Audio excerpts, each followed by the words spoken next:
européens. L'urgence est à nouveau l'Ukraine. Ce vendredi, Donald Trump rencontre Vladimir Poutine pour la première fois depuis son retour à la Maison-Blanche.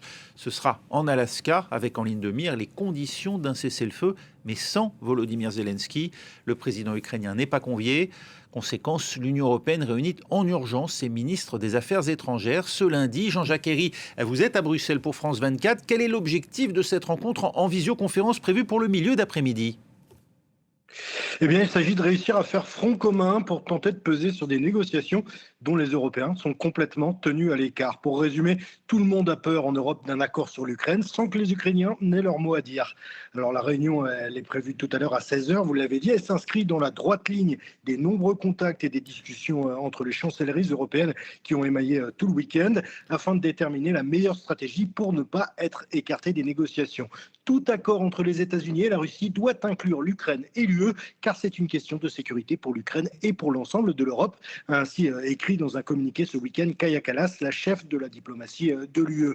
C'est elle qui présidera la réunion tout à l'heure, avec autour de la table virtuelle les 27 ministres des Affaires étrangères des États membres, auxquels viendra s'ajouter Andriy Sybiga, leur homologue ukrainien, avec l'idée de discuter des prochaines étapes de la mise en place d'un front commun européen. Clairement, l'UE est aujourd'hui confrontée à un épineux problème, un problème qu'elle ne semble plus que pouvoir observer sans pouvoir agir. Il y a une guerre sur le continent européen que le président américain se propose lui de régler par un tête-à-tête avec Vladimir Poutine et grâce à des échanges de territoires entre Russie et Ukraine, une solution rejetée et par Kiev et par Bruxelles. Le droit international est clair, tous les territoires temporairement occupés appartiennent à l'Ukraine, a d'ailleurs affirmé Kaja Kallas. Mais derrière la position de façade, la marge de manœuvre européenne apparaît bien faible. Il y a peu de chances aujourd'hui, voire aucune, que l'UE participe au sommet en Alaska. Et l'objectif principal des Européens sera surtout de faire pression pour que Volodymyr Zelensky, le président ukrainien, puisse au moins y participer, sans garantie là non plus. Jusque-là, seul l'ambassadeur des États-Unis auprès de l'OTAN